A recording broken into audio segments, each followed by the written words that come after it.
Lo primero, darles las gracias a los compañeros Antonio y Andrés por esta amable y bonita presentación, y darles las gracias también a ustedes por acudir a escucharme, ¿no?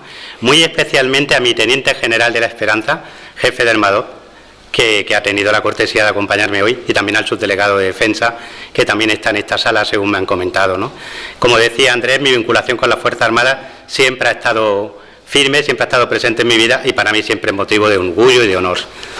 Hoy les voy a invitar a contemplar una batalla de trascendencia universal, luego hablaremos sobre ello, pero desde una perspectiva ciertamente diferente a cómo suele enfocarse. ¿Por qué? Porque esa perspectiva, desde la que vamos a enfocar Lepanto, va a ser una perspectiva granadina. Yo cuando digo esto, la gente suele sorprenderse, pero lo pienso y creo que puede demostrarse, ¿no? Lepanto es una batalla que en buena medida ganan granadinos. Y esto es algo que a las personas que están en esta sala debería de llenarles también de orgullo, ¿no? Durante mucho tiempo la historiografía española siguió la senda de la historiografía francesa en el sentido de querer restar importancia a un hecho tan decisivo en la historia universal como la batalla de Lepanto. El argumento era bastante baladí. Al año siguiente los turcos tenían una armada tan grande como la que perdieron en Lepanto. Eso es cierto. Los barcos fueron repuestos. Los hombres, no. Y lo que importaba eran los hombres. En Lepanto los turcos perdieron la mayor parte de sus marinos con experiencia, de sus soldados con experiencia. Jamás volvieron a ser un peligro en el mar. Siguieron siéndolo en tierra, todavía, durante mucho tiempo. En Hungría, en la frontera del Sacro Imperio, etc. Pero en el mar, la amenaza del Imperio Otomano, que en septiembre de 1571, a una semana de la gran batalla de Lepanto, podía permitirse hacer ondear sus estandartes, literalmente, a la vista de San Marcos, de Venecia, y que todavía podían pretender, de hecho así lo demuestran las cartas que Socollou Mehmed Pachet intercambiaba con su almirante, el almirante a cargo de la flota de Lepanto, todavía podían permitirse creer que era factible ese mismo año, en cuanto pasara la mala estación, invadir y conquistar Italia. Después de Lepanto todo eso se acabó. Así que efectivamente los barcos fueron repuestos por los turcos, pero jamás una armada otomana pudo desafiar en el mar a una armada como la armada por Felipe II. Esa Liga Santa en la que España tuvo una presencia indiscutiblemente superior a cualquier otra potencia participante. Los números siempre tan cabezones lo demuestran. De los 28.000 soldados embarcados en la flota de la Liga Santa, 22.000 servían al rey de España. De las 202 galeras que finalmente estuvieron presentes en la batalla, 90 pertenecían a Felipe II. Por lo tanto, en cierta medida, es una batalla que no solo pertenece, como muchas veces se dice, al ámbito italiano, sino sobre todo al español, ¿no? Al hispano. Dicho lo cual, yo les prometía hablar de Lepanto con una perspectiva granadina, y para que esa perspectiva sea real y entendible, incluso tenemos que retrotraernos a una guerra tan granadina como la guerra de las Alpujarras, que a finales de 1569 pues estaba en todo su apogeo. ¿Por qué? Porque fue una guerra que hoy llamaríamos proxy. No solo fue una guerra civil, fue una guerra civil. No solo fue una guerra en la que Felipe II tuvo que lidiar con unos súbditos rebeldes, fue también una guerra de imperio. ¿En qué sentido? Desde el primer momento, el imperio turco, el imperio otomano, sobre todo desde su dependencia en Argel, va a alimentar esa sublevación, con armas, con equipos, con dinero y también con tropas, y sobre todo con lo que hoy llamaríamos asesores militares. Hasta 400 genízaros estuvieron presentes en los combates librados en la guerra de las Alpujarras. Una guerra durísima, costosísima, que obligó a Felipe II a desviar buena parte de sus recursos militares para impedir precisamente que se convirtiera en una guerra cuasi mortal para la monarquía hispánica. ¿Por qué tenía el Imperio Turco Otomano tanta necesidad de alimentar una guerra aparentemente tan lejana de su esfera de intereses como la guerra de las Alpujarras? Porque estaban luchando por la hegemonía en el Mediterráneo precisamente con Felipe II. Yo sé que todos ustedes, al hablar del siglo XVI, tendrán en la cabeza, en mente, Flandes, y evidentemente pensarán que las grandes potencias que lidiaban con España eran la monarquía inglesa de Isabel, ¿verdad?, o la Francia de ese momento. Pero no es así. Comparadas en poder con el Imperio Turco Otomano, esas monarquías europeas eran realmente una cosa nimia. Podían disputar alguna que otra parcela de poder a Felipe II, pero en modo alguno la hegemonía mundial. El único imperio capaz de discutir esa hegemonía mundial que entonces ejercía la monarquía hispánica era el Imperio Turco Otomano. Sin duda se sorprenderán si yo les digo que pocos años incluso después de Lepanto había una flota turca navegando por las costas de Norteamérica y los turcos, sus corsarios, años más tarde también estaban saqueando lugares tan lejanos como Islandia, como Noruega, como Dinamarca, como Irlanda, como Escocia. Incluso nuestras Islas Canarias fueron a menudo víctimas de esas empresas marítimas de los turcos otomanos, no solo hacia Occidente. Unos años antes de Lepanto, una armada turca estaba navegando por la zona de Sumatra y Borneo y amenazaba a las Filipinas. Es decir, estamos ante un imperio mundial, un imperio de la pólvora, como ha sido denominado acertadamente por algunos historiadores, con capacidad tecnológica, logística, económica y militar para ser proyectada a cualquier lugar del mundo. Precisamente también en los días de Lepanto, Sokoyu Mehmed Pachá, el gran visir, estaba, por ejemplo, planeando algo tan increíble como establecer un canal navegable entre el río Don, en lo que hoy sería aproximadamente la frontera entre Ucrania y Rusia, y el río Volga, para comunicar el Caspio y el Mar Negro y atraer hacia Constantinopla, la capital turca, el gran comercio de Asia Central y de China. Fíjense qué imperio tan colosal, tan universal, tan poderoso tenía que enfrentar Felipe II. Y ese imperio tenía planes de expansión que chocaban con los intereses de otras potencias en el Mediterráneo, Venecia sobre todo, pero ante todo y por encima de todo, la España de Felipe II. Los planes de Selim II, el califa, el sultán turco, incluían Chipre, en aquel momento una dependencia veneciana, y evidentemente la mejor manera de distraer fuerzas de la cristiandad era generarle a Felipe II un problema en casa, que impidiera que la armada de Nápoles pudiera en algún momento acudir en ayuda de Venecia, en Chipre. De ahí el interés del Imperio Turco Otomano por hacer que la guerra de las Alpujarras se dilatara lo máximo posible en el tiempo. Su interés era dilatar la guerra, no tanto ganarla, porque no solo Chipre, había otro punto crucial que los turcos estaban atacando y que sí era un dominio español en aquel momento, Túnez. En el momento en que la guerra de las Alpujarras está en su apogeo, el bey de Argel, Ulugh Ali Pachá, toma Túnez, enero de 1570. Objetivo cumplido. Túnez y Chipre terminaron cayendo en manos de los turcos, sencillamente porque Felipe II tuvo las manos atadas continuamente aquí, en Granada, en la guerra de Granada, en la guerra de las Alpujarras.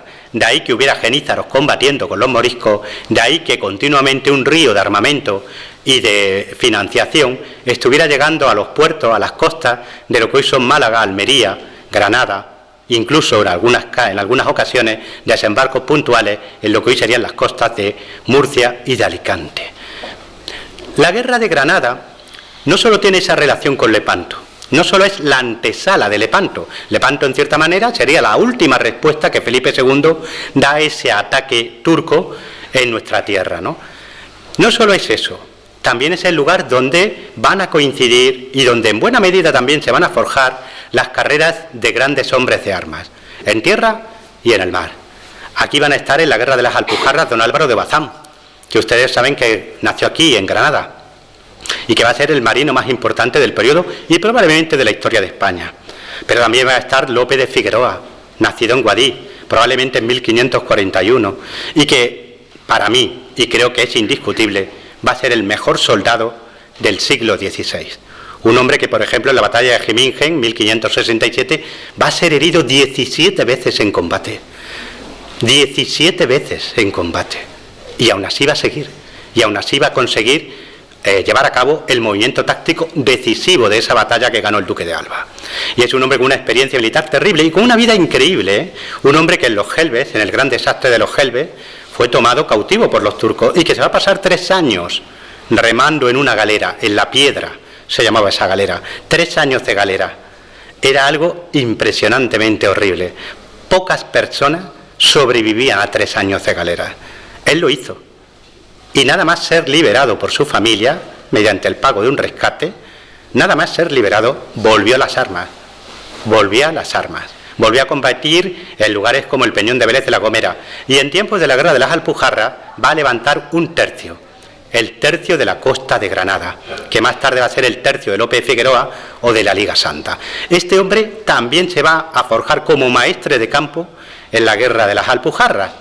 Y qué decir de don Juan de Austria, de ese príncipe guerrero, de ese último caballero, que es como a mí me gusta llamarlo, ya les contaré alguna anécdota de su caballerosidad. También se va a forjar como hombre y como militar en la Guerra de las Alpujarras, porque aunque tenía a su lado una serie de asesores militares de primerísimo nivel, don Juan de Austria terminó tomando decisiones que a menudo contravenían las órdenes de su hermano Felipe II, y terminó también arriesgándose en combate. Es un hombre, además, que pudo ver también el peor rostro de la guerra, ¿no? La guerra es heroísmo también, por supuesto, la guerra es táctica, es estrategia, es logística, pero evidentemente también es crueldad, también es algo terrible, ¿no? Y don Juan de Austria iba a conocer ese rostro terrible de la guerra precisamente aquí en las Alpujarras, ¿no? Y otros muchos capitanes de primerísimo nivel también iban a estar aquí en la Guerra de las Alpujarras, y posteriormente todos ellos, don Álvaro de Bazán, Lope de Figueroa, don Juan de Austria, etcétera, van a estar en Lepanto, codo con codo. De manera que la Guerra de Granada también, en ese aspecto, es una antesala de la batalla de Lepanto, ¿no? Y una mujer, les decía, perspectiva granadina. Don Álvaro de Bazán, don Lope de Figueroa, el mejor hombre en el mar, el mejor hombre en tierra y sobre una cubierta para combatir, y una mujer, la única mujer que combatió en Lepanto, María la Bailaora.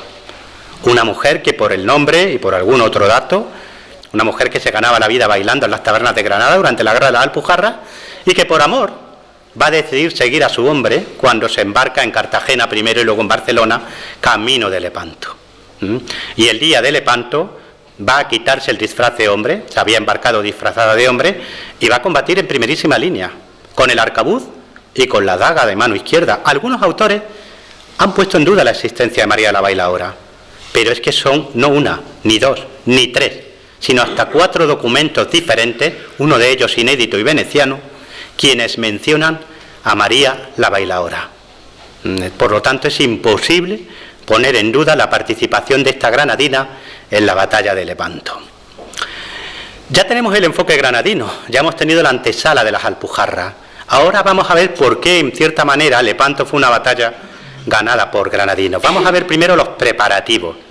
No hay nada más complejo ni más costoso en el siglo XVI que preparar una armada y lanzarla.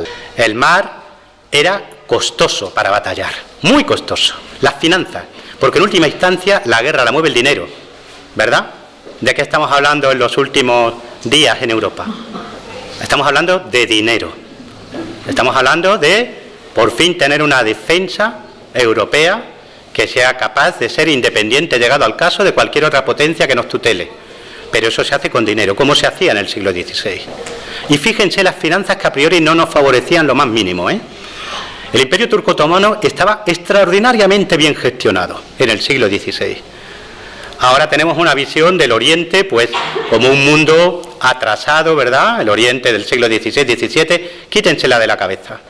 Económica, militar, tecnológicamente, científicamente, la Constantinopla de 1571 estaba a la altura, y en muchas ocasiones y en muchos campos por encima de la Europa occidental.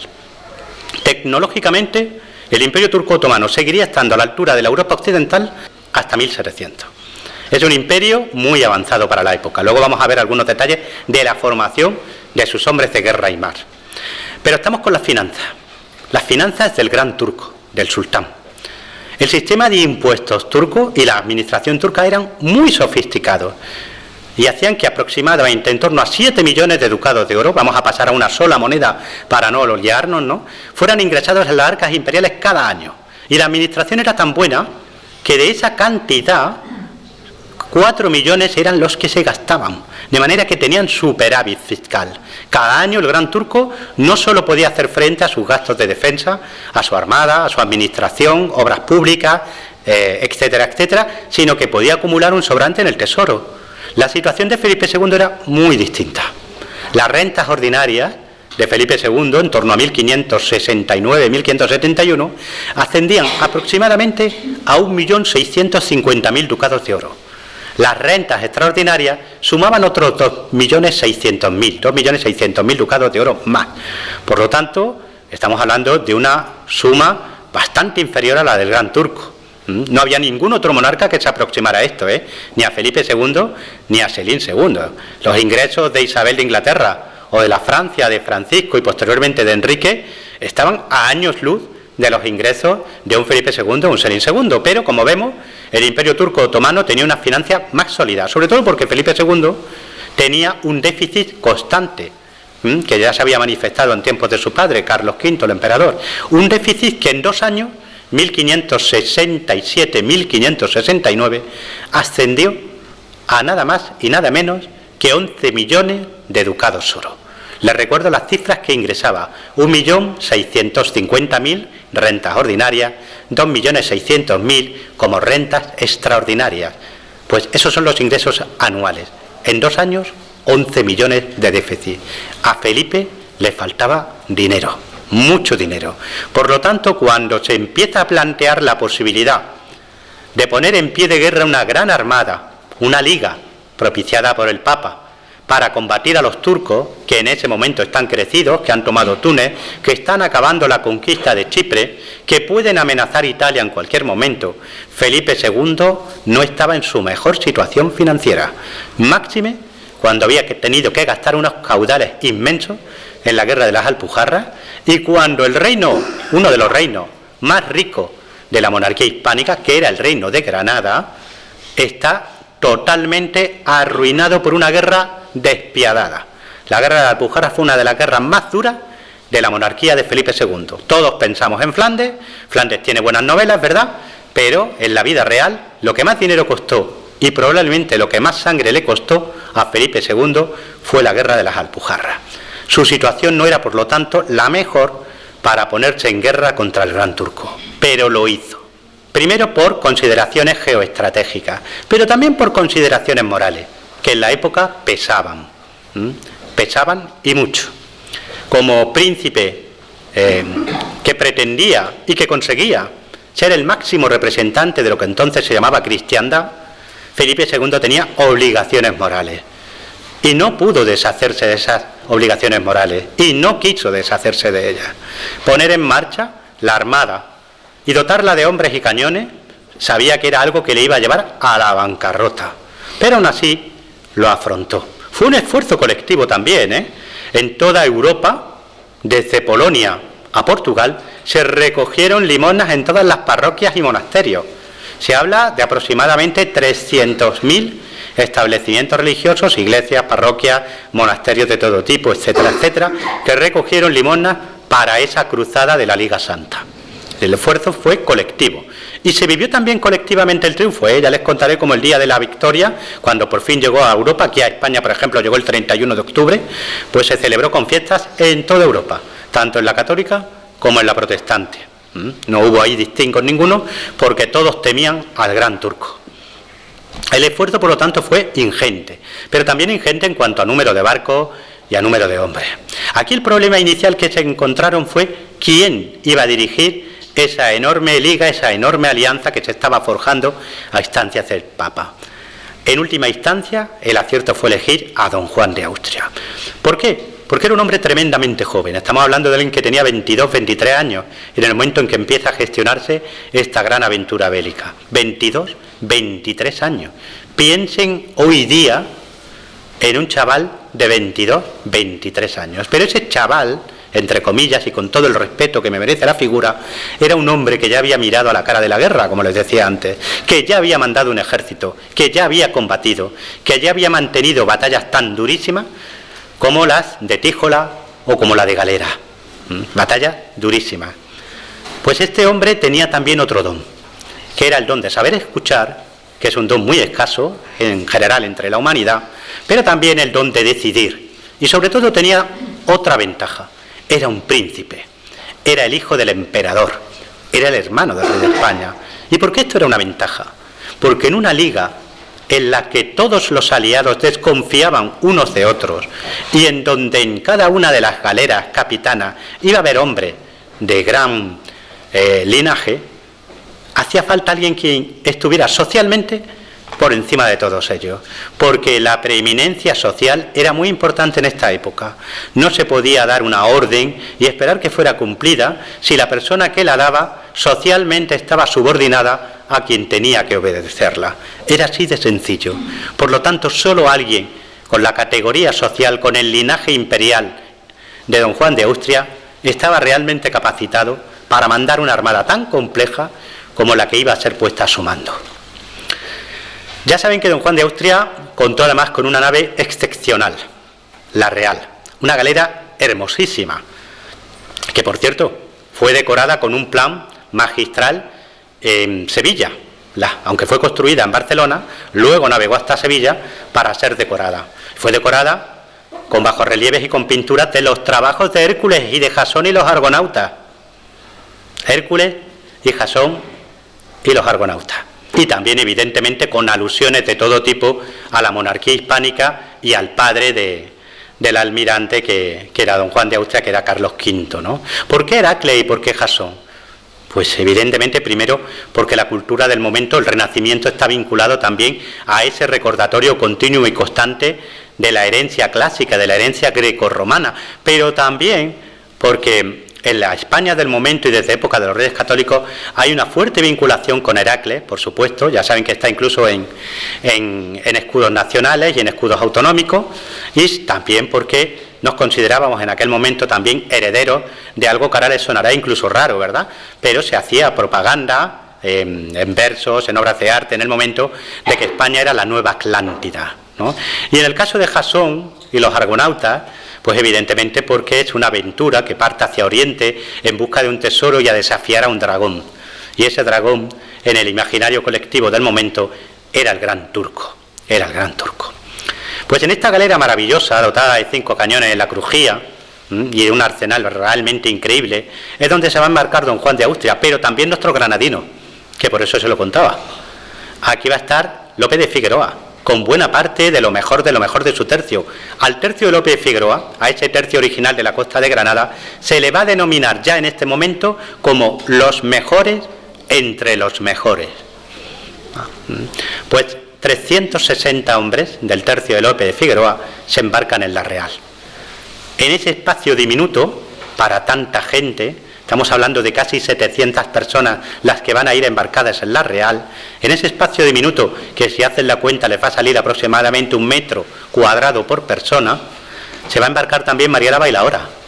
Una mujer en una galera, disfrazada de hombre, tenía que ser algo increíble de llevar a cabo, porque no había ninguna intimidad. No había ningún espacio donde esa mujer pudiera estar a salvo de miradas indiscretas, por supuesto. Lo de María la Bailaora en esta galera tuvo que ser realmente épico. Y yo creo que no hubiera sido posible si buena parte de la tripulación y de los soldados embarcados no lo hubieran sabido y hubieran hecho, ¿verdad?, la vista gorda, ¿no? Oficialmente no podía navegar, pero todo el mundo sabía que esa mujer estaba allí y tendrían razones buenas para permitir que estuviera. Lo cierto es que navegaron. Fue una empresa realmente gloriosa, porque en cada puerto que tocaban se celebraba una fiesta por todo lo alto. Fue una empresa europea, en Niza, pero también en Nápoles, pero también en Palermo y en otras muchas ciudades a lo largo de la ruta que une Barcelona con Mesina. Se celebraron fiestas, recepciones y todo tipo de actos dedicados a honrar a aquellos que iban a combatir al Gran Turco. Porque estamos hablando de una empresa, como les decía antes, a nivel europeo.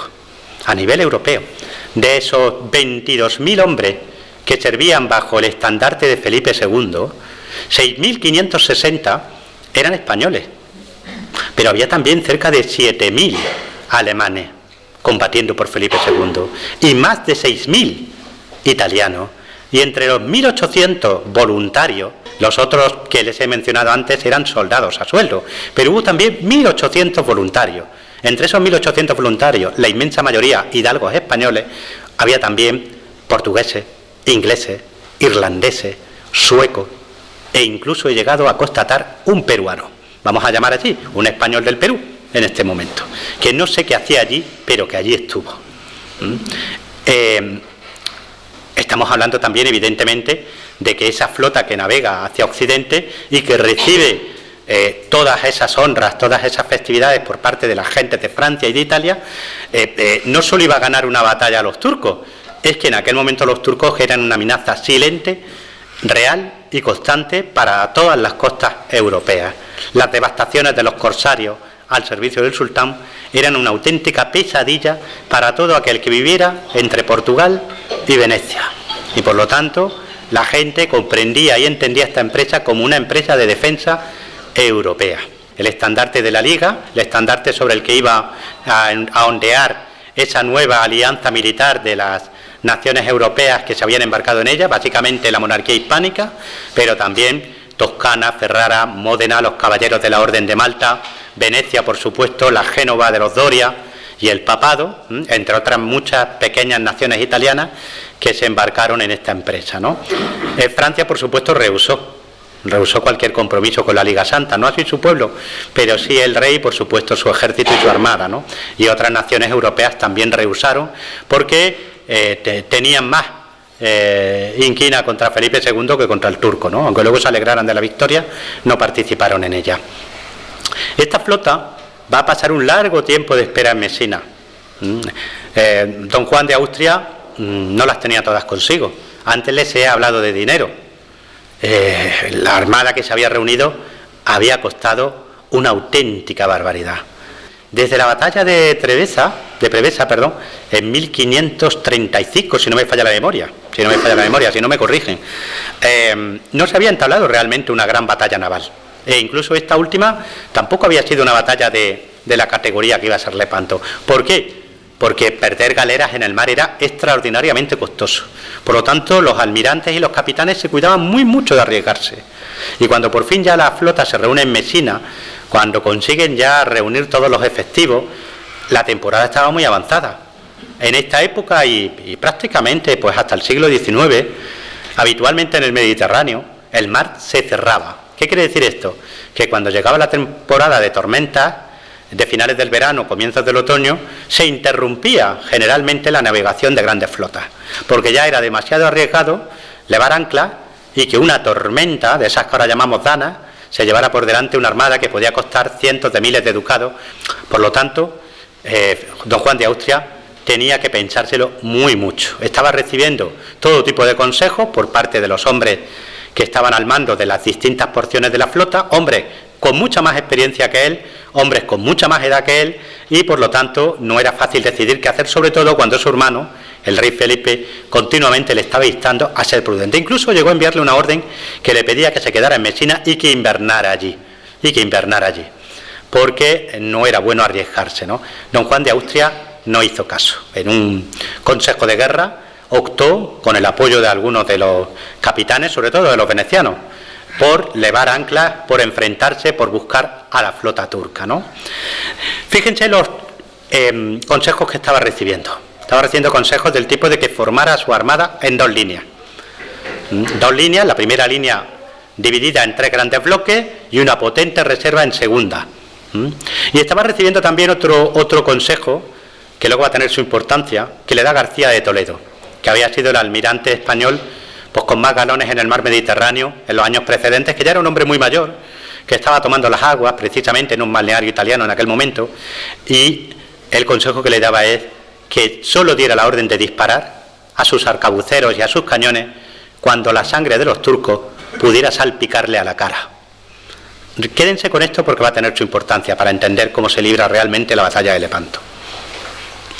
En última instancia, también se vio favorecido don Juan de Austria por esta larga espera, porque cuando están reuniéndose las tropas y las naves en Mesina, se llevó a cabo una operación especial, diríamos hoy, por parte de los turcos, una operación de inteligencia. Se despachó una galera, la famosa galera negra, que la capitaneaba un corsario renegado, un antiguo cura, que después de ser capturado se había convertido al Islam y se había convertido en el pirata, en el corsario más despiadado del Mediterráneo, Kara Okja, el cura negro, literalmente en turco, ¿no? Pues este hombre, que era un marino impresionante y un hombre muy valiente, muy arrojado, va a pintar su galera de negro para confundirla con las galeras candiotas, con las galeras cretenses, que estaban llegando en ese momento, eran galeras venecianas, pero de Creta, ¿no? Iban siempre pintadas de negro, ¿no? Pues pinta la suya también de negro, va a entrar al atardecer en el puerto de Mesina y va a ir contando galeras y estandartes, banderas, para saber cuántos hombres de guerra y cuántas naves de guerra tienen los cristianos. Y lo hace muy bien. Problema, que ha llegado demasiado pronto, 1 de septiembre. A los pocos días van a llegar el tercio de Nápoles y van a llegar 42 galeras que venían desde Nápoles, precisamente, si no me falla la memoria, con don Álvaro de Bazán. Por lo tanto, el informe que Kara Hoxha lleva a su almirante, a su Capudan Pachá, va a ser que los cristianos cuentan con 260 galeras de guerra, con 160 galeras de guerra, cuando realmente iban a disponer de 202. Esto fue vital para que se desencadenara la batalla, porque los turcos confiaban en su superioridad numérica en cuanto a naves y hombres de guerra, y no la iban a tener en última instancia. Un fallo de inteligencia que probablemente les costó la batalla. Por último, les contaré que don Juan de Austria efectivamente levó ancla, se embarcaron los efectivos en la Real, la nave capitana, iba buena parte del tercio de Lope de Figueroa, de nuestro granadino de Guadix, iba también nuestra granadina, María la Bailaora, por supuesto, e iban muchos ricos hombres, muchos hidalgos y muchos nobles, de manera que era una de esas galeras que en la jerga de la época los marinos expertos, los lobos de mar, llamaban una galera perfumada. ¿Saben ustedes por qué? Porque las galeras olían terriblemente mal. La vida de los galeotes, aunque fueran boyas buenas, es decir, remeros a sueldo y no forzados, la vida de este hombre era terrible y, por supuesto, totalmente privada de higiene. Una galera apestaba literalmente, se la podía oler, y no les exagero, a cientos y cientos de metros. ¿Qué ocurría cuando embarcaba una alta dignidad, como don Juan de Austria? Que se perfumaba de tal manera y con tanto perfume que también podía ser olfateada desde lejos, tanto que en las galeras turcas y también en las galeras corsarias cristianas había un tipo específico de marineros que se dedicaba, que eran gente de buen olfato, a olfatear, porque si esa galera olía bien, ahí había una buena presa, ahí había rescates que cobrar. Fíjense cómo funcionaba el mercado del corsario en el siglo XVI, a fuerza de perfume y de buenos olfateadores. Pues nuestra galera perfumada sale al mar y con ella esta inmensa flota, 300 naves, de las cuales 202 son galeras de guerra. Ahora vamos a girar el foco, ahora nos vamos a los turcos. Ya hemos visto que su capacidad fiscal era mayor que la de Felipe II. ¿Cómo eran los soldados? Porque todos ustedes conocen a los soldados de los tercios, a la mejor infantería de todos los tiempos, también la mejor infantería de marina. Pero, ¿saben qué tropas eran las únicas capaces de disputarle el campo de batalla en el siglo XVI a los tercios? Solo los genízaros. El duque de Alba, que algo sabía de guerra, siempre se lamentó al final de su vida que sí, que había librado batallas contra los franceses, contra los rebeldes flamencos, incluso contra alguna que otra tropa de mercenarios ingleses, por supuesto alemanes, había combatido también contra italianos, pero no contra turcos, contra genízaros. Y eso le dolía porque no podía ufanarse de haber combatido contra la mejor infantería del mundo después de la española, los genízaros. ¿Quiénes eran los genízaros? Los genízaros son una de las tropas, pues yo creo que más llamativas de la historia universal. Procedían de un sistema que se llamaba Dezirme, tributo de sangre, que habían impuesto los turcos en el siglo XIV a las poblaciones cristianas, sobre todo de los Balcanes. Consistía en que determinadas aldeas, en determinados años, tenían que proveer de niños al servicio del sultán. Niños de entre 7 y 10 años que eran elegidos por funcionarios turcos en función, pues, de su inteligencia más despierta, de su buena capacidad física, de su buena presencia, y eran llevados como esclavos a Constantinopla. Allí eran sometidos a una educación increíble.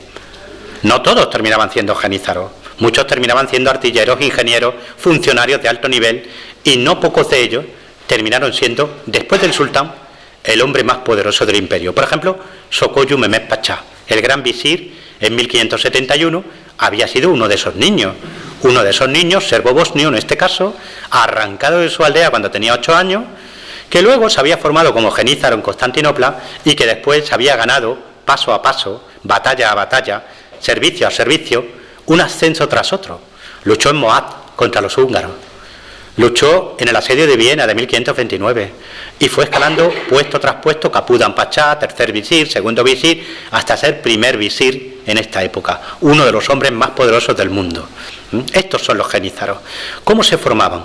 Una vez llegados a Constantinopla, en una acemio ulam, en una academia, eran internados estos niños, eran convertidos al Islam y recibían una educación exquisita para la época. Podían pasar en la academia un promedio aproximado de 10 años.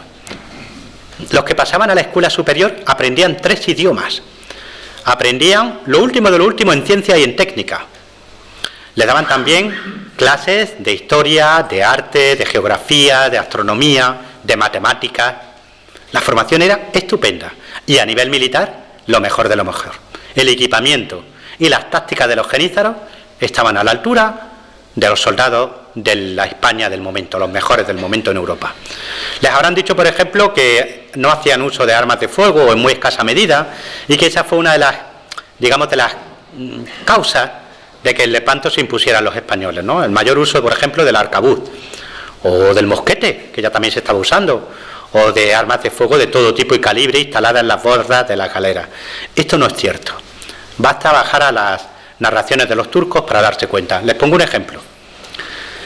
En la Sultana, que era la nave capitana del Capudan Pachá, del almirante turco, que iba a enfrentarse con la Real, con la nave capitana de Don Juan de Austria, había 400 genízaros.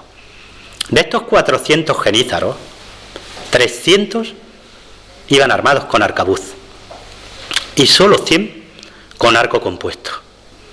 De manera que cuando lean eso de que, como los turcos usaban todavía el arco y la flecha, al final se impuso la infantería española, no. La infantería española se impuso porque combatió mejor aquel día, pero no porque tuviera mejor equipo militar. El equipo turco era a veces incluso superior. Un mosquete turco de la época, un tufat, tenía más calibre, más alcance y más precisión que un mosquete español de la época. Y de hecho, las prácticas de tiro de los genízaros eran más constantes y mejores que las de nuestra infantería. Aquel día se ganó en Lepanto por lo que luego les voy a contar, no porque tuviéramos mejor equipo militar. Lo que sí tuvimos fue otra cosa, ya lo verán. Nuestros genízaros recibían un adiestramiento, por lo tanto, muy superior al del promedio de los ejércitos europeos de la época. Y una vez que eran ya nombrados genízaros, pasaban durante 2 años a llevar una suerte de aprendizaje en práctica. Eran acemi, todavía no se le había dado ese gorro tan característico, ¿verdad?, de fieltro blanco que llevan los genízaros ya cuando son definitivamente honrados con él como veteranos, ¿no? Es decir, su formación era muy, muy cuidada. ¿Cuántos genízaros había? Porque también se dicen muchas cosas erróneas sobre esto, incluso en textos españoles de la época. Por ejemplo, en algún texto del siglo XVI se dice que en Argel había 10.000 genízaros. Eso no tiene ni pies ni cabeza. Los genízaros de verdad, los que se formaban en Constantinopla, en el año 1570 ascendían al número exacto, porque tenemos los datos, tenemos los documentos. Lo bueno de los turcos es que han guardado todos sus archivos. 13.780 genízaros tenían plaza. 13.780. ¿Cuántos combatieron en Lepanto? 2.500. ¿Cuántos soldados juntaron los turcos en Lepanto? 25.000. ¿Recuerdan la cifra de la Liga Santa? 28.000, de los cuales 22.000 servían a Felipe II. Y vamos a ver también la flota, evidentemente. Vamos a ver la flota. Los turcos van a juntar un número de naves similar al de la Liga Santa. Unas 300 naves de todo porte y condición, de las cuales aproximadamente en torno a 180 podían ser consideradas, 180 a 190, dependiendo del número al que recurran, podían ser consideradas galeras de línea de batalla, ¿no? Había también algunas fustas muy numerosas, muy rápidas, pero que no se podían medir con una galera de línea, evidentemente, ¿no? Es decir, que eran fuerzas bastante homogéneas en cierta medida, ¿no? Donde estaba realmente el desbarajuste, la superioridad notable de la Liga Santa era en el número de piezas, en el número de bocas de fuego, en el número de cañones que aquel día se pusieron en juego, ¿no? Era muy superior. De hecho, triplicaba de largo al número de cañones que tenían los turcos. Los turcos tenían muchas piezas de artillería de pequeño calibre, falconetes, etcétera. Tenían, por supuesto, un buen número de mosquetes y de arcabuces, pero en cuanto a cañones de crujía y piezas también de mediano calibre, estaban muy por detrás de las naves de la Liga Santa, sobre todo de los venecianos. Los venecianos, con sus míticas galeazas, habían puesto en el mar auténticos castillos flotantes dotados pues de docenas de cañones de gran envergadura, de gran porte, de gran calibre, ¿no? Y esto sí que fue una cosa muy destacable en la batalla, ¿no? La capacidad de fuego de la Liga Santa, de la Armada cristiana, frente a la Armada turca. Los turcos también tuvieron sus problemas. Reunir una flota tan grande fue difícil para ellos, evidentemente, máxime cuando habían tenido que destinar una gran flota a la conquista de Chipre. Allí habían tenido que destacar a muchos genízaros. En 2 ocasiones se envían a 5.000 genízaros a la conquista de Chipre. Habían tenido muchísimas bajas, habían desplazado también muchísima artillería, que en muchas ocasiones era descargada de las galeras y puesta en tierra. Para que se haga una idea, contra la fortaleza de Nicosia se van a disparar 150.000 cañonazos en apenas una semana. Es decir, la capacidad artillera era notable, pero evidentemente sufrió un desgaste en Chipre. Y esto ya fue un problema, ¿no? El Capudan Pachá, Ali Pachá lo sabía que contaba con muy buenos marineros. La mayor parte de los marineros turcos eran griegos. De hecho, las flotas se ponían en marcha el 23 de abril, el día de San Jorge, y terminaban el día 16 de octubre de San Demetrio, que son los 2 santos militares de los griegos, porque la mayoría de su marinería eran marineros griegos cristianos ortodoxos. Y en cuanto a juntar soldados, también fue un problema. Pudieron juntar muchos sipay, muchos timariotas, soldados profesionales de buena calidad, pero solo pudieron embarcar, como les he dicho, 2.500 genízaros, que eran los que realmente podían medirse en un tú a tú con un soldado de los tercios. Y ya les he dicho antes que don Juan de Austria contaba con 6.560 veteranos de los tercios de Granada, de Cerdeña, de Nápoles y de Sicilia. 6.560 frente a 2.500 genízaros. Esa fue la clave, porque esta batalla naval se va a ganar por 2 cuestiones: por cuestión de táctica naval y de capacidad de fuego, y en segundo lugar por capacidad de combate sobre la cubierta de las galeras, que es una batalla terrible en la que prácticamente no hay espacio, en la que solo hay ocasión de avanzar o de retroceder, de matar o de ser muerto. Y ya les llevo directamente, para no alargarme más, a ese mítico día, el 7 de octubre de 1571, cuando después de navegar por el mar Jónico, después de cruzar el Adriático, don Juan de Austria empieza a recibir informes de que efectivamente la flota turca está en Lepanto. Lepanto era una fortaleza impresionante. Literalmente dice uno de los almirantes turcos: aquí no puede entrar ni una mosca sin que la alcancemos con nuestros cañones.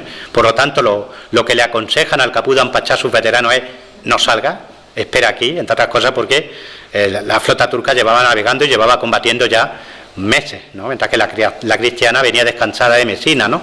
Pero también tenía los informes que le estaban llegando del Capudan Pachá, del primer visir, instándole a que se lanzara al mar y buscara a la flota cristiana para destruirla, con vista al año siguiente invadir Italia.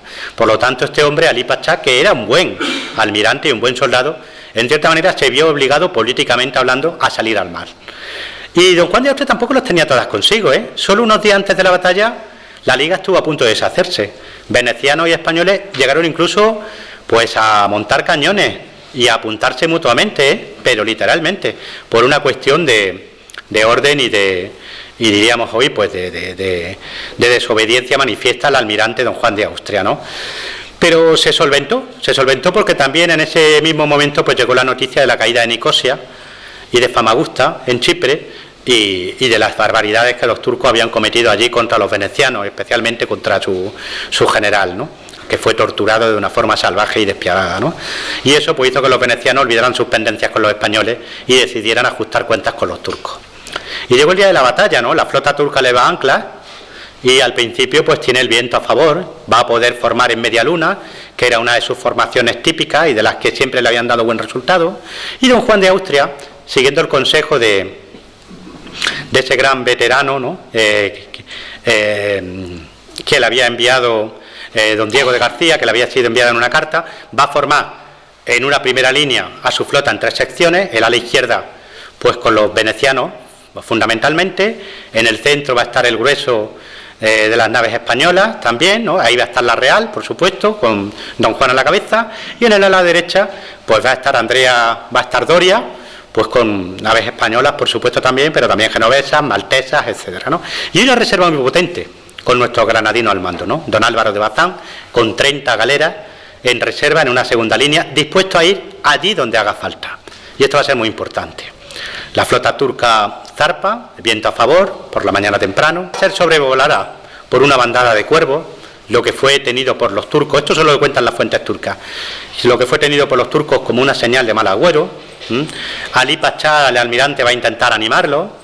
Van a hacer cosas tan curiosas para los españoles que no las entendían, como que se descalzaban para combatir, porque antes de entrar en combate se untaba la cubierta de la galera con mantequilla y aceite. ¿Para qué? Para cuando fuera abordada, los españoles, los venecianos que saltaran esa cubierta, resbalaran al ir calzado con botas. El pie desnudo agarra mejor en esas condiciones, ¿no? Y va a liberar también, va a dar promesa de liberación. Esto solo se cuenta de la flota de Don Juan de Austria, pero también se hizo en la turca. Promesa de liberación a todos aquellos galeotes que remaran ese día con fuerza y con lealtad, ¿no? Y con lealtad. Pero ante él tenía, evidentemente, una flota muy poderosa, mucho más grande de lo que él pensaba. A él le habían informado que eran 160 galeras y enfrente tenía 202. Lo superaban ligeramente en número. Delante de esas dos líneas de la flota cristiana se han colocado ya 4 galeazas. Una de ellas no llegó realmente a colocarse, ¿no? No le dio tiempo, ¿no?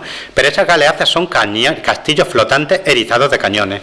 Y los primeros compases de la batalla son prácticamente un fuego terrible desencadenado por esas enormes galeazas venecianas que van a hacer mucho daño en la flota turca. La flota turca, que ya está navegando a toda prisa, que va acomodando su línea de combate al dibujo de la línea de batalla de los cristianos, que ya deja de tener el viento a favor, ahora lo tienen los cristianos, lo cual les va a favorecer para ir ordenando mejor sus filas, pero que ya está lanzada directamente hacia el centro de la línea de batalla.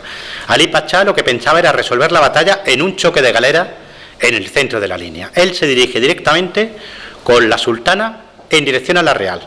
Su nave es alcanzada varias veces, pierde varios de los fanales, barrida la cubierta por varias descargas de artillería, pero ya están llegando muy cerca de la nave de Don Juan de Austria. Ya están las dos líneas de batalla muy próximas unas de otras. Ya se están cañoneando, los turcos disparan un poquito antes y los españoles, fieles a ese consejo de disparar cuando la sangre del enemigo te salpique la cara, pues están aguardando, ¿no? Esto lo hacían siempre los españoles tanto que esa forma de combatir en la época se llamaba a la española, mientras que como combatían franceses o ingleses, que era manteniendo distancia con un cañoneo que no era muy efectivo, porque los cañones de la época su alcance efectivo era de 200 a 300 metros, ¿no? A eso le llamaban los españoles con cierta guasa a la galana, ¿no? Porque realmente era una manera galante pero poco efectiva de combatir, ¿verdad?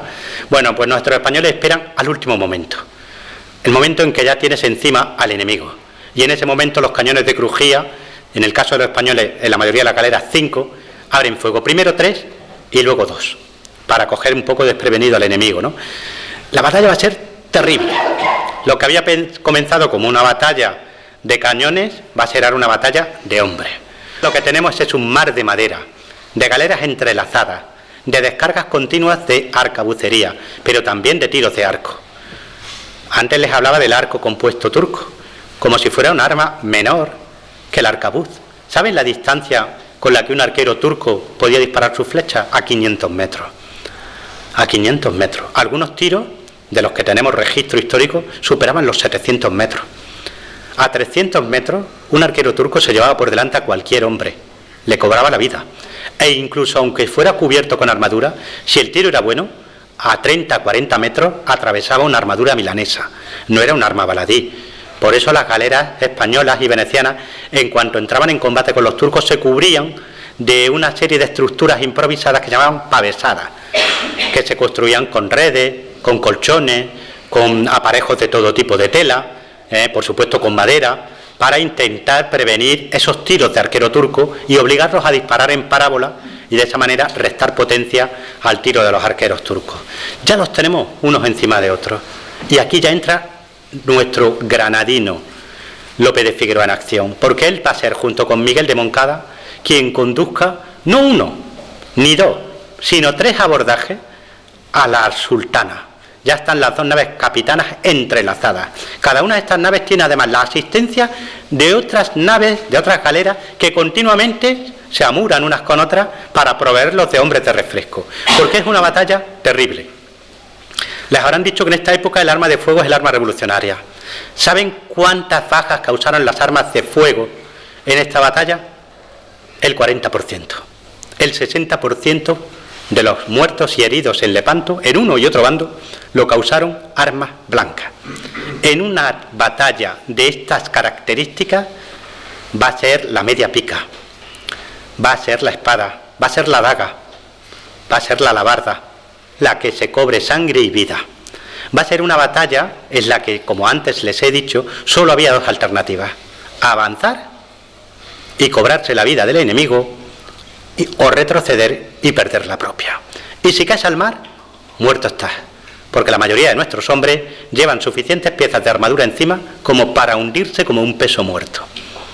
Por lo tanto, imagínense hacer equilibrio sobre un espacio diminuto, a menudo untado con mantequilla y aceite para que te resbales, y en el que continuamente te están disparando arcabuzazos, en el que continuamente están silbando las flechas y en el que continuamente están abordándote grupos enemigos que por un lado o por otro, por popa, por proa o por una de las bordas, están escalando, están alzándose, están entrando en tu nave. Es una batalla endiablada. El mar, el fuego y la sangre eran uno, dice uno de los participantes en esta batalla, ¿no? Pues Lope de Figueroa conduce a los hombres de su tercio 1, 2, 3 veces, desde la Real a la Sultana, hasta el Palo Mayor. Una y otra vez van a ser contenidos y rechazados por los genízaros. La lucha aquí es crudelísima, crudelísima. Hay tantos muertos que se pisan literalmente cuando tratas de avanzar o de retroceder. Seguro que han oído hablar de la batalla de la playa de Omaha, en el desembarco de Normandía, y habrán visto multitud de películas sobre esa ferocísima batalla. Los americanos tuvieron en todo un día de batalla 4.000 y pico bajas, 4.460, de los cuales aproximadamente 1.860 fueron muertos.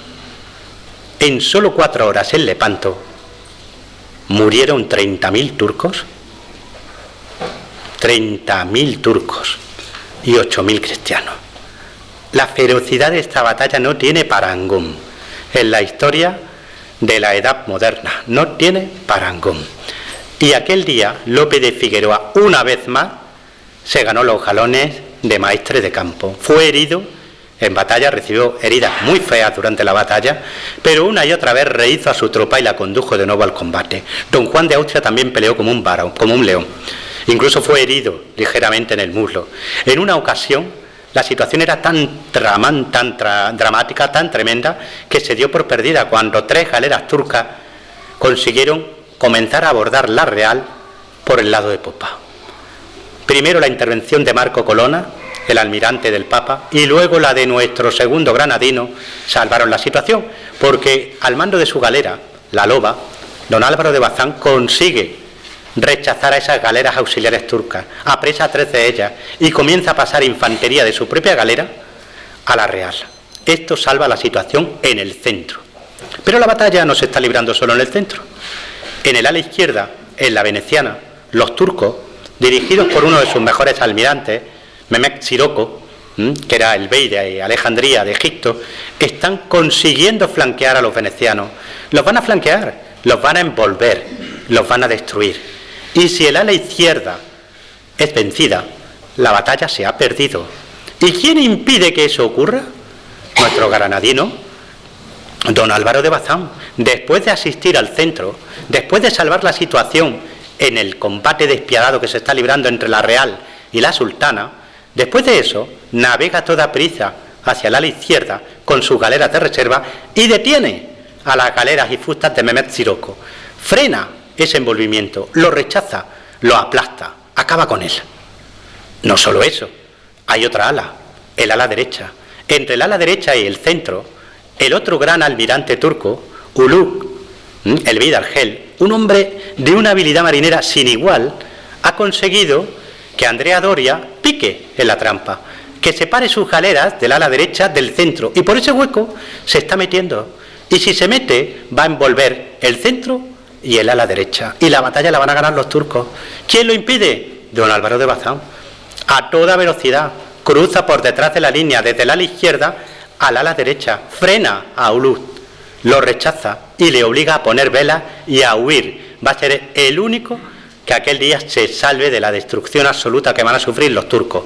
Destrucción casi absoluta. El 65% de las galeras turcas serán destruidas o apresadas. El 70% de los marineros, de los remeros y de los soldados turcos morirán. Se harán más de 3.560 cautivos. Se liberará a 12.000 cautivos cristianos que remaban en las galeras turcas. Se hará un botín inmenso. Y todo ello porque un granadino, don Lope de Figueroa, mantuvo el temple durante el despiadado combate que se sostuvo entre la Real y la Sultana, porque otro granadino, don Álvaro de Bazán, tuvo la inteligencia y la habilidad marinera y táctica como para parar los 3 golpes que los turcos habían infringido y que les hubieran ganado la batalla sin don Álvaro de Bazán, en el centro, en el ala izquierda y en la derecha. Y termino con nuestra María, María la bailadora, aquella mujer que había seguido a un hombre por amor, que se había embarcado por amor, que se había pasado meses disfrazada de hombre y que aquel día quiso ser mujer. Aquel día saltó a la Sultana junto con los hombres de don Lope de Figueroa y con el arcabuz en mano desmontó literalmente de la galera a 3 turcos y luego se empeñó con otro en combate mortal con la daga de mano izquierda y lo acuchilló hasta morir. Fue tan valiente, fue tan épica, que esa noche don Juan de Austria la llamó a su presencia y le dio plaza en el tercio de Lope de Figueroa, el mejor entre los mejores. Y fue así como esta batalla concluyó. Y yo hoy he querido darles ese enfoque granadino de Lepanto, porque es bueno recordar, sobre todo cuando aquellos a los que hay que recordar son nuestros héroes. Gracias por su atención.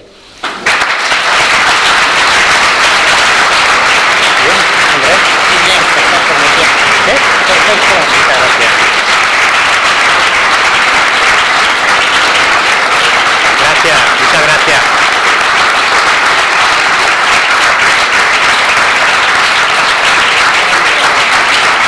Gracias, gracias.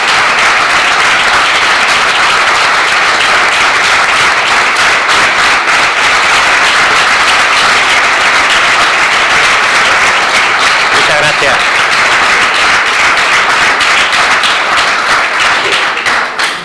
Muchas gracias, Pepe, por esta conferencia tan magnífica. Gracias. Vamos a abrir un pequeño turno de preguntas. Por favor, que sean cortas. No queremos que os haga mi conferencia. En fin, si hay alguno que quiera hacer alguna pregunta. Bueno, yo te quería hacer una pregunta, Pepe. Sí. Siempre están hablando en Santo Domingo, la iglesia de Santo Domingo, lo que es la Virgen del Rosario y tal, se habla que si estuvo en la batalla, no estuvo. ¿Realmente estuvo en la batalla o no, Pepe? Yo creo que sí, pero también les digo una cosa, yo me pasé prácticamente 2 años investigando esta batalla para una novela, Hasta que pueda matarte, pero yo realmente soy especialista en la Antigüedad tardía y en la Alta Edad Media. No quiero llevarle la contraria a ningún especialista precisamente en el 16 o en Lepanto. Pero yo diría que por los informes que tenemos podríamos dar por hecho que es probable, muy probable, que estuviera en la batalla. Gracias, Pepe.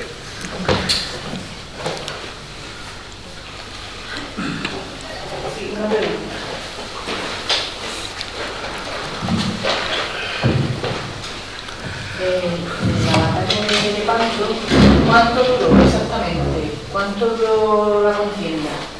¿Cuánto duró, perdone? Sí, ¿cuánto duró en el tiempo la batalla de Lepanto?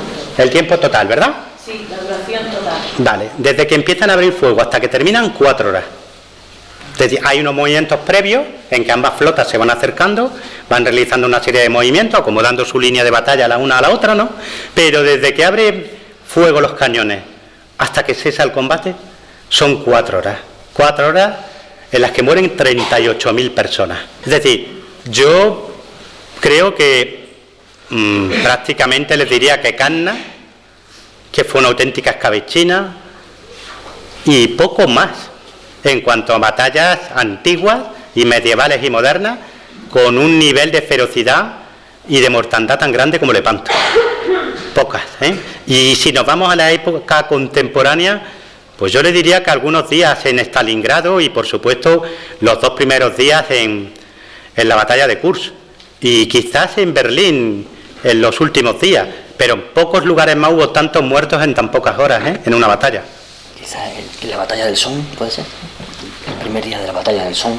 ¿Perdón? El primer día de la batalla. Sí, puede, sí, también, muy bien apuntado, Andrés. Sí, en el Somme también el primer día. Fue un auténtico desastre. Pero ya le digo, la mayor parte de esas bajas, el 60%, son de arma blanca. Sí, tengo este micrófono. Tengo entendido que Miguel de Cervantes estuvo en esa batalla, ¿no? ¿Perdón, y quién? Miguel de Cervantes. Sí, por supuesto, estuvo, y de manera pues heroica. Es que es difícil meternos en la mentalidad de nuestros antepasados.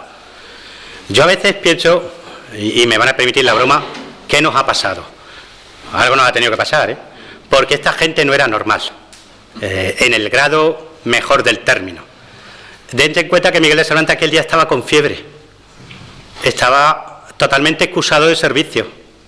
Es que se empeña en combatir, es que va a combatir estando enfermo, es que es herido en combate de manera dura, ¿eh?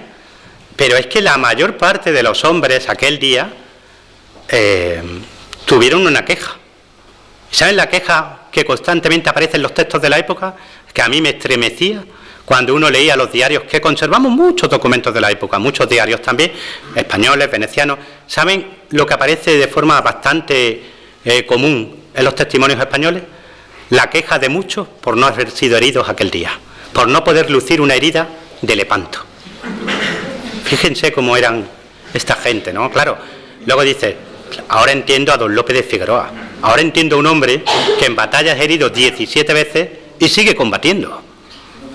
Ahora entiendo a un hombre que el día de Lepanto, por 3 veces, llega al palo mayor, abriéndose paso, con la media pica primero y luego echando mano de la daga de mano izquierda, y que en ese combate es herido varias veces en el pecho y sigue combatiendo.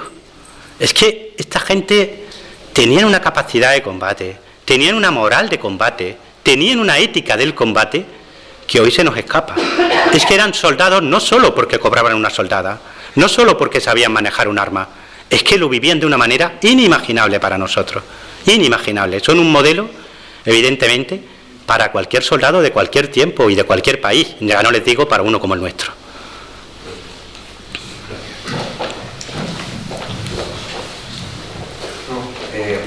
¿Por qué los turcos tenían menor capacidad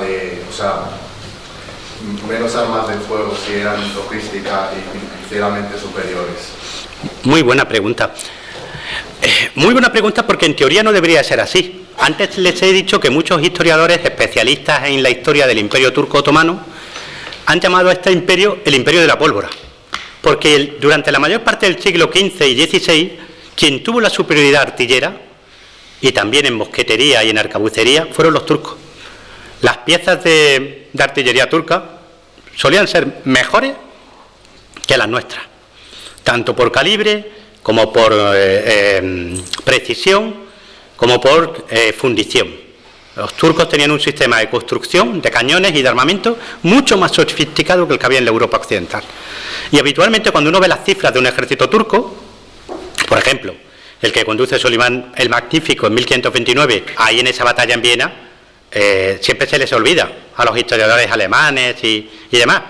Pero si no hubiera sido por los 700 arcabuceros de Medina del Campo, Viena se pierde en 1529.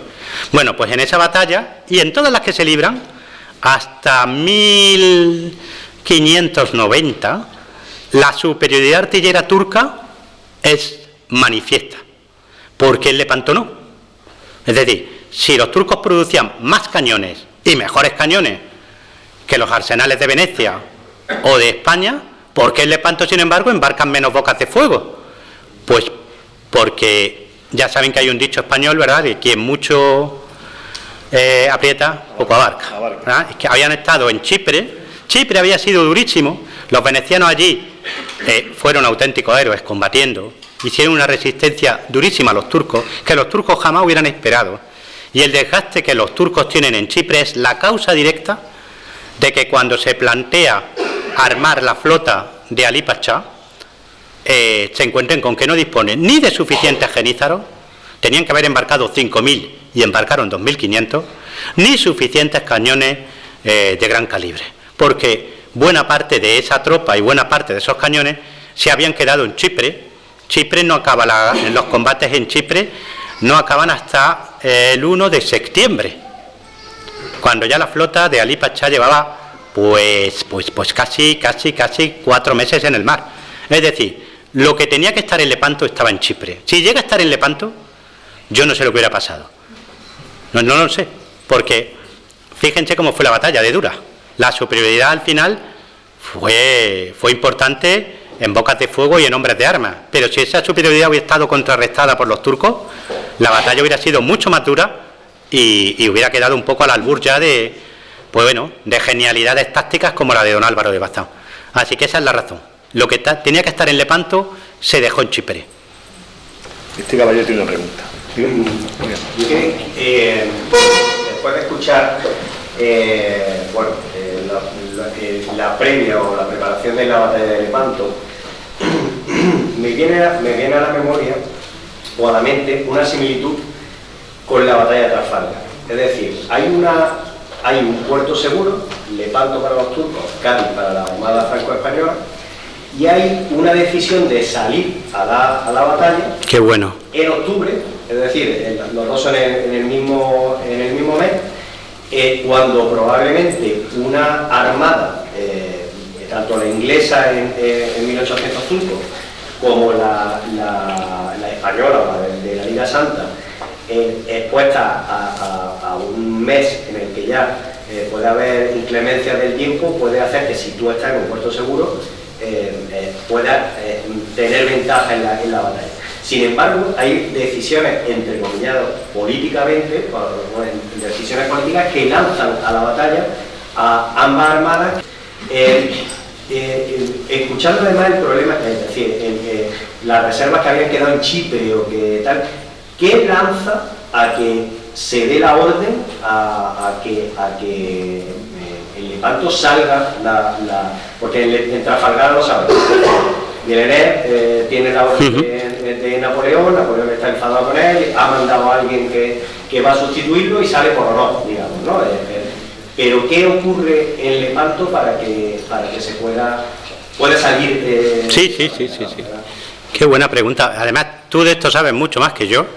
Y es verdad que hay esa similitud, que me encanta que la hayas traído a colación porque no me había percatado, y es que es verdad, tanto a nivel de lo más, digamos, de lo más evidente, ¿no?, que es el momento en que se libra la batalla, como los condicionamientos políticos que obligan a los almirantes en un momento dado a plantear una batalla no en el mejor momento en que hubieran querido plantearla, ¿no? La verdad es que llevas toda la razón, pues fíjate, recordarás tú el nombre porque yo no lo recuerdo el grado, el brigadier que era de Cabra, que se oponía a salir en Trafalgar. Sí, no recuerdo ahora su nombre, pero tenía toda la razón. Estaba el propio Gravina, Federico Gravina, ninguno quería salir, porque además los españoles tenían barómetros. Efectivamente, que les permitían... Iba a venir una tempestad y estaban los ingleses ahí a la luz de la... Efectivamente. Sin embargo, salen por una cuestión de oro. Efectivamente. Si dice que salimos, pues los españoles somos los primeros que salimos. Sí. Por eso, en el caso turco, en el caso de la Liga Santa es una decisión que impone don Juan de Austria. Los venecianos empujan mucho, ¿no? Empujan mucho porque quieren librar batalla. Para Venecia era una cuestión de supervivencia. Recordad que os he dicho que a finales de agosto, primeros de septiembre, hay naves corsarias turcas navegando a la vista de la plaza de San Marcos. Es decir, para Venecia los turcos no es algo que diga, bueno... no los ven de la misma manera que los pueden estar viendo en Barcelona o en Málaga. Un riesgo de orden, de seguridad, ¿no? Un ataque corsario aquí y allá, no. Saben que la flota turca está literalmente a 6-7 días de navegación y que las avanzadillas turcas están navegando a la vista de la plaza de San Marcos y que hay un ejército turco que está en la costa de Albania aguardando para subir por la costa de lo que hoy es Croacia y atacar Venecia. Sí, los venecianos quieren librar batallas sí o sí, pero el resto no. Solo ellos y Marco Colonna, el almirante del Papa. En el lado español, las órdenes eran no librar batalla. Requesens, que está puesto ahí para que don Juan de Austria no se deje llevar por el ardor juvenil, le está echando el freno. Y Andrea Doria, que es un empresario de la guerra, y como buen empresario echa números, no quiere salir a batalla porque es un momento muy malo, es octubre. Es que, como pasó también en Trafalgar y pasó en Lepanto, ya saben que al día siguiente empieza, esa misma tarde-noche empieza un tormentón terrible en Lepanto.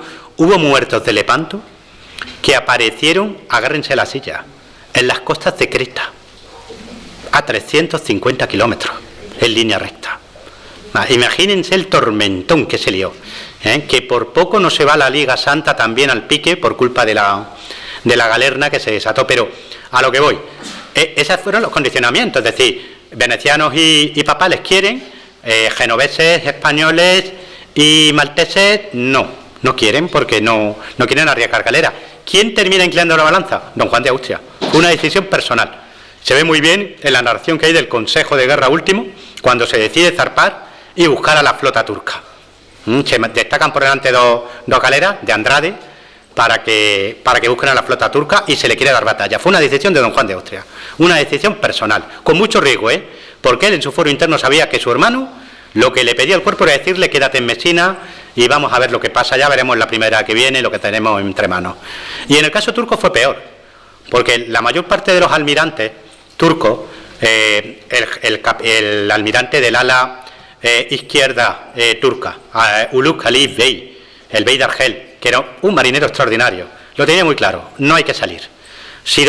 Mehmet Sirocco, que era otro extraordinario almirante, que era el Bey de Egipto, de Alejandría, igual, tenía claro que no había que salir. Y por supuesto, buena parte de los capitanes más veteranos del Capudan Pachá, del almirante turco, le recomiendan en el Consejo de Guerra que se celebró en el castillo de Lepanto, la noche de antes de Lepanto, que no salga, que hay que esperar en Lepanto. En Lepanto la flota estaba segura, los españoles, los venecianos, los malteses jamás hubieran podido dañar a la flota turca en Lepanto. Lepanto era una fortaleza impresionante, una flota anclada allí era intocable. Entonces, ¿por qué sale? Y ahí es donde entra la política. Estamos hablando de un hombre que era turco. Y ustedes dirán, ¿y qué? Mejor, ¿no? No. ¿Recuerdan los genízaros? Los genízaros eran bosnios, serbios, croatas, búlgaros, griegos, y estaban en lo más alto de la cúspide. El Imperio Turco Otomano era la meritocracia más perfecta y afinada que ha creado la historia universal. A tal punto y en tal medida que los turcos étnicos a menudo se quejaban de que eran ellos los excluidos, de que los puestos principales en la administración, en el ejército y en la marina los copaban estos antiguos conversos. Y nuestro hombre es Ali Pachá, es hijo de un muezín, de uno de esos hombres que llaman a la oración. Estos hombres en el mundo turco y en buena parte del mundo islámico son hombres muy humildes. Este hombre pasó hambre de niño, sufrió el desprecio social de niño, se abrió paso desde las filas a base de combatir. Ha llegado a lo más alto, ha llegado a emparentar con el sultán. Está casado con una hija del sultán.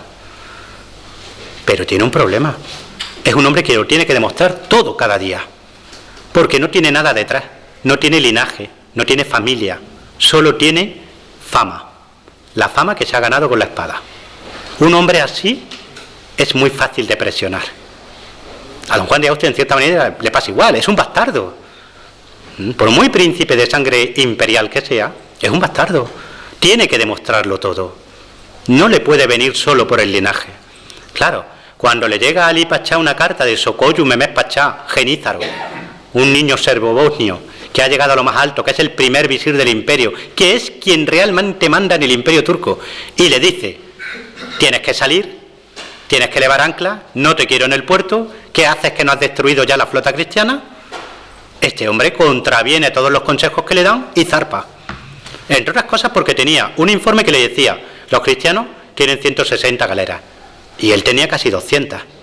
En teoría, aunque tuvieran más hombres de guerra y más cañones, pero con una batalla de maniobra como la que él quería plantear, debería de ganarla, pero todo salió mal. Así que en última instancia fue la presión política de Sokoyu Memes Pachá lo que llevó a Ali Pachá a levar ancla y salir a la batalla. No es, con permiso, no es una pregunta, pero como usted ha hecho una pregunta muy interesante, es una matización, porque me ha encantado la conferencia y creo que puede utilizar un poco.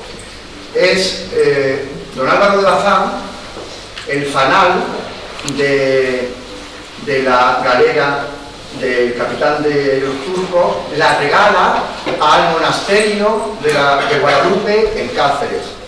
Es más que probable que la imagen de la Virgen que don Álvaro de Bazán llevaba sea la que hoy se conserva en el Museo de la Marina de Madrid. Pero hay una conexión muy bonita con Granada, y por eso he pedido la palabra, y perdonadme la indiscreción, y es que don Juan de Austria, justo en 1569, y hay documentación de ello, se hace hermano de la Virgen de las Angustias de Granada, y además se encomienda a ella antes de marchar a Lepanto. Qué bonito. Gracias. Qué bonito, muchísimas gracias. Qué bonita aportación. Gracias. Perdón, yo era un poco hacer una pregunta breve y también una aportación. Pero yo sí tengo buena amistad con un muchacho del Camarín de Rosario, José Antonio Palma. Y en la última visita, perdón, él se nos comentó que encontraron entre la documentación del buque de Gojar, creo que me dijo, documentos de época de la guerra de la Alpujarra. Álvaro de Bazán hizo una serie de compraventas en Granada en esos años, y no solamente es probable que la Virgen de Rosario de Granada estuviese Lepanto, sino que sería ya bastante probable. O sea que sí que hay motivos para creer que nuestra Virgen... La pregunta que quería hacer es algo muy rápido. Quería saber el destino de la galera La Real tras la batalla de Lepanto. No le el destino de la galera. Ah, de la Real. Vale. ¿De la galera de don Álvaro de Bazán? Sí, de Álvaro de Bazán. Ah, pues no lo... ¿Me tendrá? De Juan de Austria. La de don Juan de Austria sí, quedó prácticamente desarbolada en la batalla, al punto que no pudo realmente volver a ponerse en pie de guerra, la Real. Hay una réplica, seguro que la conocen, que se hizo con ocasión del cuarto centenario de la batalla, en 1971, que fue hecha en base a una serie de documentación que se conservaba, sobre todo sobre la decoración, pero también evidentemente sobre la obra muerta y la obra viva de la galera, y está en Barcelona, pero la original quedó tan dañada en la batalla, tan desarbolada, que no volvió a ponerse en batalla, que yo sepa. Yo creo que la nave que lleva don Juan de Austria en la siguiente campaña, que es la que se lleva a cabo en las fortalezas del sur del Peloponeso, en Modón y Codón, ya no es la Real, si no me falla la memoria. Así que no le podría decir cuál fue el destino ya de lo que quedó de la Real. Bueno, pues vamos a tener que dejar ya la conferencia y las 3 turnos de preguntas. Ya estamos abusando de aquí de los compañeros del ayuntamiento. Se nos ha olvidado antes de agradecer a los doctores de signos y al ayuntamiento por cedernos este espacio. Que pasen buena tarde, y si quieren algún libro de aquí de Pepe Soto Chica, lo tienen aquí a su disposición, y encantado estaría de firmarse. Gracias, Antonio. Gracias a todos, muy amables.